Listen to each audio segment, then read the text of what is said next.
Bonjour et bienvenue si vous nous rejoignez pour suivre en direct depuis la place Saint-Pierre notre rendez-vous du dimanche avec Pape François. Nous attendons l'arrivée du Saint-Père à sa fenêtre d'ici quelques instants.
Cari fratelli e sorelle, buongiorno. Chers frères et sœurs, bonjour. Domenica scorsa, Dimanche dernier, la liturgie nous avait proposé l'épisode de la synagogue de Nazareth où Jésus lit un passage du prophète Isaïe et à la fin il révèle que ces paroles se réaliseront donc aujourd'hui en lui. Jésus se présente comme celui sur lequel s'est posé le Saint-Esprit, l'Esprit du Seigneur, le Saint-Esprit qui l'a consacré et l'a envoyé réaliser la mission de salut au profit de l'humanité. L'évangile d'aujourd'hui est la continuation de ce récit et nous montre l'étonnement de ces concitoyens en voyant que l'un de leur pays, le fils de Joseph, prétend être le Christ, l'envoyé du Père.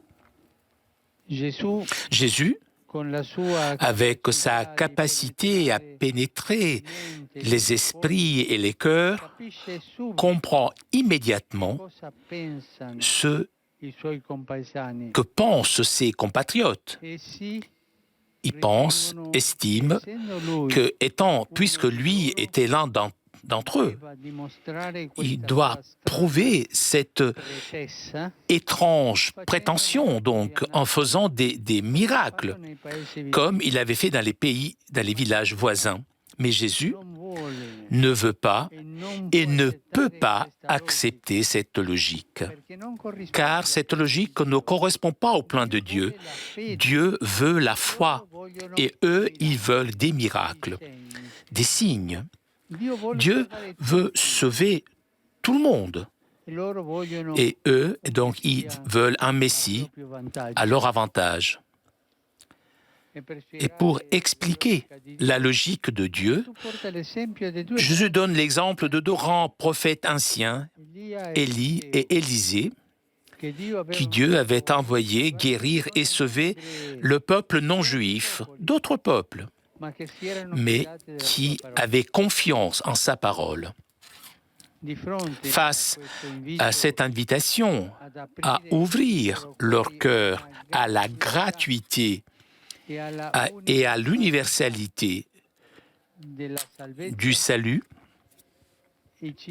les citoyens de Nazareth se rebellent et carrément adoptent une attitude agressive qui dégénère au point qu'ils se lèvent et le chassent de la ville et le conduisent sur un escarpement de la montagne pour le précipiter en bas. Et donc, il y a une agression qui revient en rébellion. Et cet évangile nous montre que le ministère public de Jésus commence par un refus et par une menace de mort. Paradoxalement,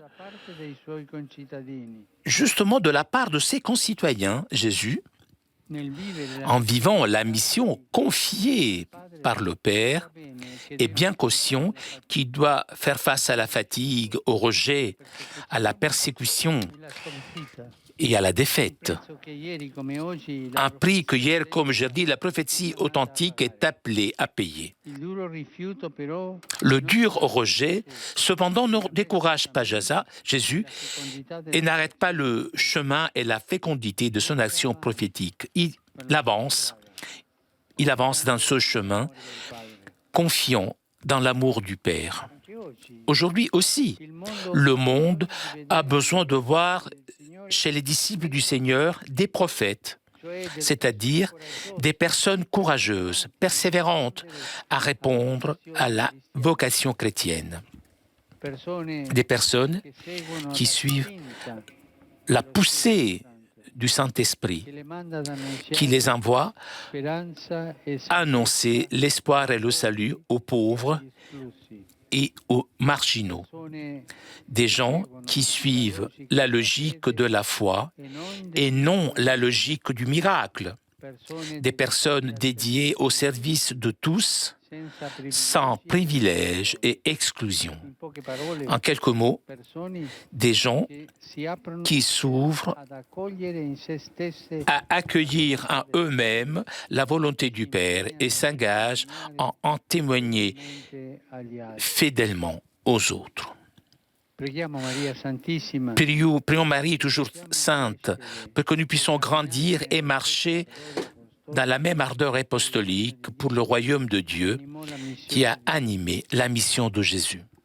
Angelus Domini, nunciavit Mariae. Et concepit de Spiritus Sancto. Ave Maria, gratia plena, Dominus tecum, benedicta tui mulieribus et benedictus fructus ventris tui, Iesus. Sancta Maria, Mater Dei, ora pro nobis peccatoribus, nunc et in hora mortis nostre. Amen. Ecce ancilla Domini. Fiat mi secundum verbum tuum. Ave Maria, gratia plena, Dominus tecum, benedicta tui mulieribus et benedictus fructus ventris tui, Iesus.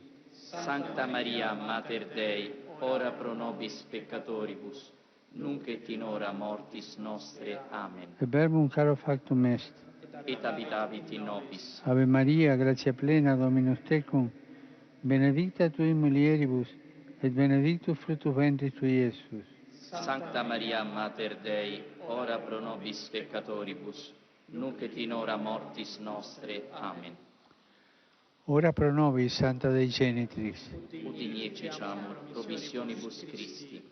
Gratiam Tuam quesumus Domine, mentibus nostris infunde, ut angelo nuntiante Christi Filii Tui incarnationem coniovimus, per passionem eius et crucem, a resurrectionis gloriam perducamur, per eundem Christum Dominum nostrum. Amen. Gloria Patri et Filio et Spiritui Sancto. Sic ut erat in principio et nunc et semper, et in saecula saeculorum. Amen. Gloria Patri et Filio et Spiritui Sancto. Sic ut erat in principio et nunc et semper, et in saecula saeculorum. Amen. Gloria Patri et Filio et Spiritui Sancto. Sic ut erat in principio et nunc et semper, et in saecula saeculorum. Amen. Pro fidelibus defuntis, requiem aeternam dona eis Domine. Et lux perpetua luceat eis. Requiescant in pace. Amen. Sit nomen Domini benedictum. In saeculum. Aiutorium nostrum in nomine Domini. Qui fecit caelum et terram.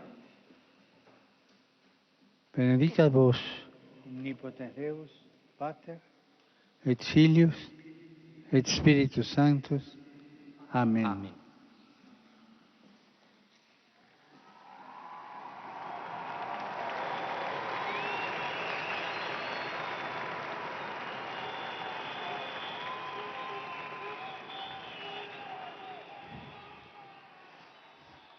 Cari fratelli e sorelle, Chers frères et sœurs, con grande avec une grande inquiétude, je suis la crise humanitaire au Yémen.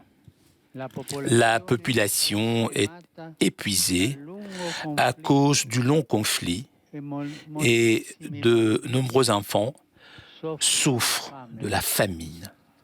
Et malheureusement, on n'arrive pas à accéder aux magasins d'alimentation.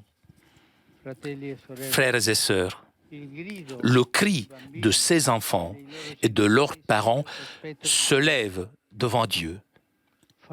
Je lance un appel aux parties intéressées et à la communauté internationale pour promouvoir de toute urgence le respect des obligations et des accords conclus, assurer la distribution de la nourriture et travailler pour le bien de la population. Je vous invite tous à prier pour nos frères du Yémen. Je te salue Marie.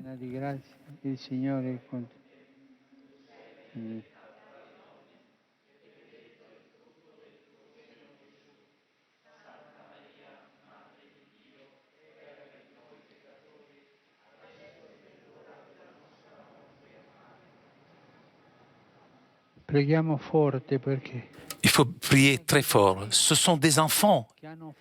Ces enfants ont faim. Ils ont soif. Ils n'ont pas de médicaments. Ils sont en danger. Ils peuvent mourir. Gardons cette pensée pour ces enfants chez nous, en rentrant à la maison. Aujourd'hui, on célèbre en Italie la journée pour la vie, dont le thème est « C'est la vie, c'est l'avenir ». Je m'associe au message des évêques et j'exprime mes encouragements aux communautés ecclésiales qui de plusieurs façons promeuvent et maintiennent la vie. Un engagement concret pour favoriser les naissances, qui implique aussi les institutions et les différentes réalités culturelles et sociales, est important en reconnaissant la famille comme ventre génératif de la société. Le prochain 5 février, en Extrême-Orient et dans diverses régions du monde, des millions d'hommes et des femmes célébreront la nouvelle année lunaire. Je souhaite saluer chaleureusement tout le monde et en souhaitant que dans leur famille, on pratique ces vertus qui permettent de vivre en paix avec eux-mêmes, avec les autres et avec la création. J'invite à prier pour le don de la paix qu'il faut accueillir et nourrir avec la contribution de chacun. Je vous salue vous tous, Romains et pèlerins, en particulier les fidèles venus de Croatie et de Pologne, les fidèles venus des villes de l'Italie du Sud, Lecce, Potenza, Cerignola, San Benedetto del Tronto, Castelliri. Je salue les religieuses disciples du divin Maître et la chorale paroissiale de Claut de Pordenone. Avec une grande affection, je salue les garçons et les filles de l'Action catholique du diocèse de Rome.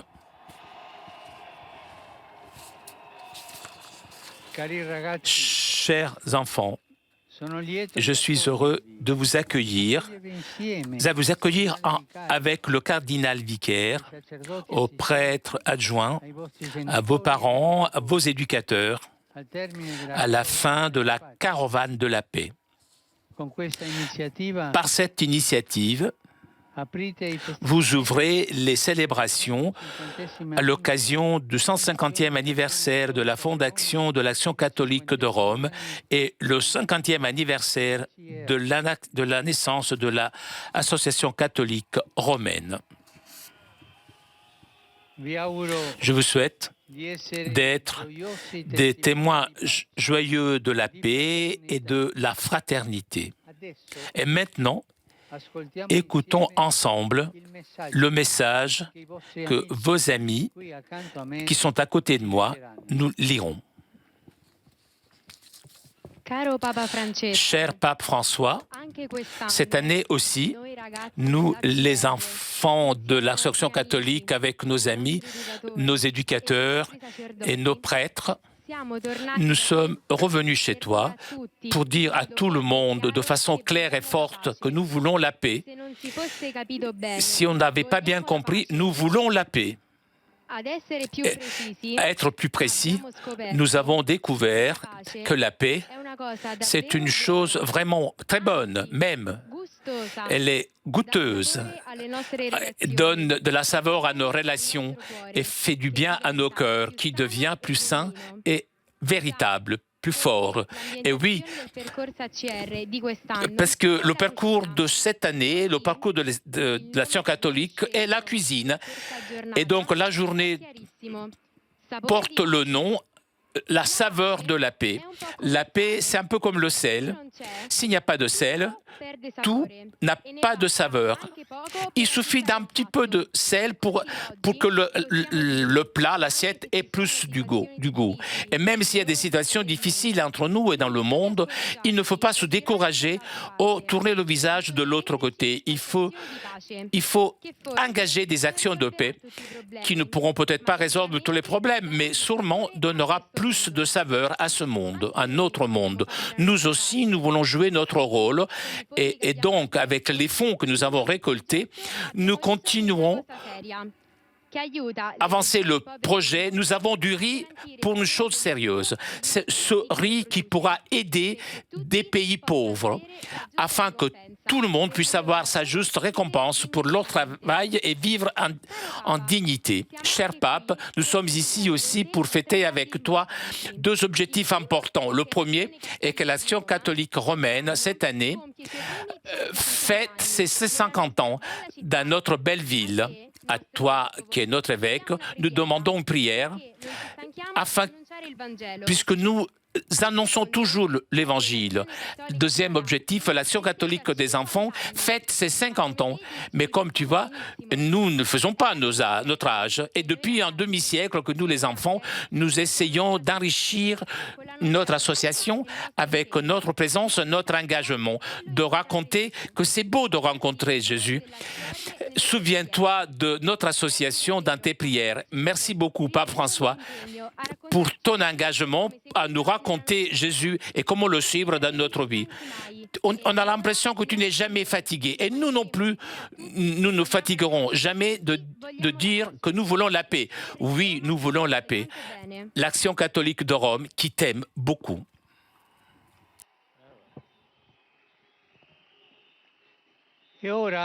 Et maintenant, il y aura un lâcher de ballons, symbole de nos prières pour la paix dans le monde. Allez, vas-y, dit le Saint-Père.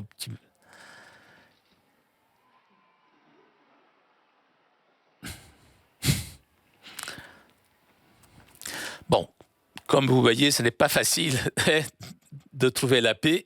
Et il y a des ballons qui ne veulent pas partir. Bon, d'autres sont partis. Et voilà. Est-ce que tu as réussi finalement ou pas, dit le Saint-Père?